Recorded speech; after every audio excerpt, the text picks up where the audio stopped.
Hi, and thanks for watching another short video from IMA, Internet Marketing Auckland.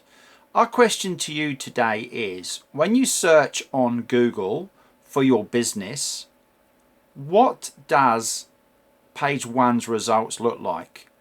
Well, in our opinion, here is a sign of a good page one result. Company name, top left, Brake and Auto Services Browns Bay. Their homepage domain first, with 6 or so inner pages thereafter. Underneath that is our highlighted IMA directory blog page.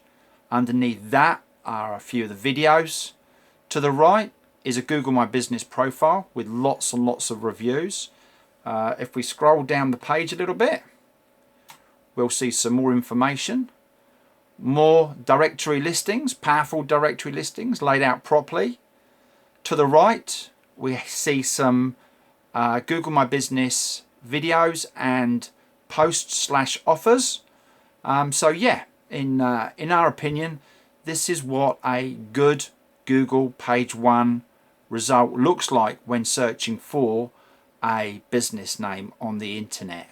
For more information, please scroll down the description below on this video, and we look forward to the next video. Thanks for watching.